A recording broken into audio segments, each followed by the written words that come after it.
Welcome to NHL Quick Hits. I'm David Crosby. That's Steele Roden. And we start today's episode with a rematch of last year's Stanley Cup Finals between the Dallas Stars and Tampa Bay Lightning.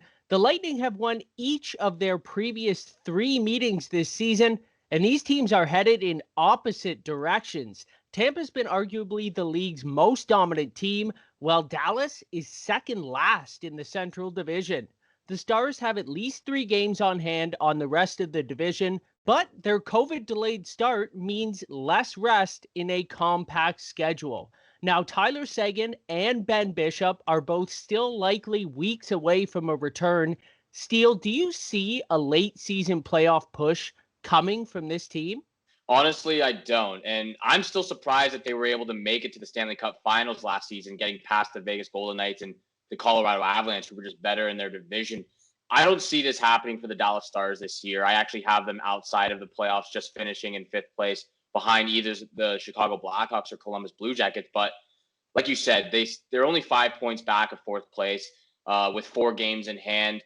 And Tyler Seguin and Ben Bishop are a big part of that reason. Obviously, they're missing some of their top players right now. And before the season started, their timetable for return was mid-March. So it's a little their schedule for return was pushed back because obviously you have a nagging hip injury and a knee injury for Ben Bishop. I don't see this happening for the Dallas Stars this year. They're great defensively, but they just don't get a ton of offense. And Tyler Seguin not being in the lineup is a big part of that. Yeah, it's definitely the offense that's hurting this team right now. I don't think anyone would have expected Jake Ottinger to play as well as he had. I mean, I think Dallas is still top 3 in the league in goals against per game, but they're 19th in scoring, and that's just not going to get it done. Now, while Dallas is nowhere near Tampa, the Hurricanes and Panthers are right there in the division race.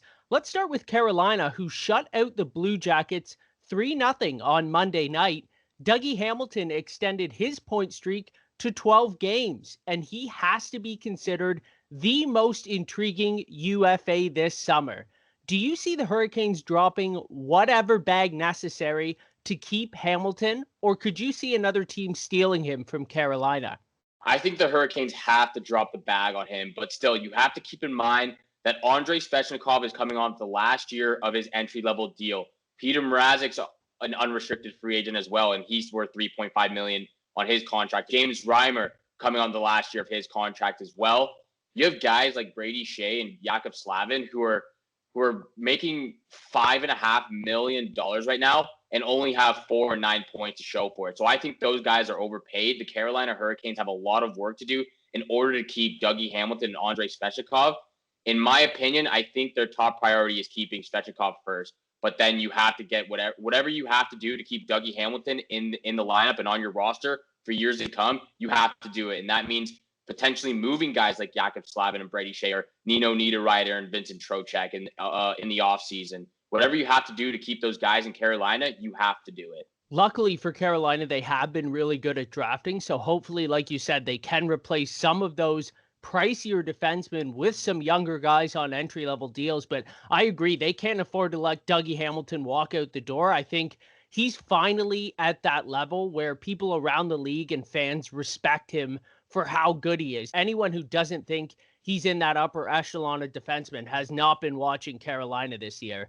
Let's go over to the Panthers, though, who missed a chance to tie Tampa atop the Central in a 5-3 loss to the Lightning on Sunday.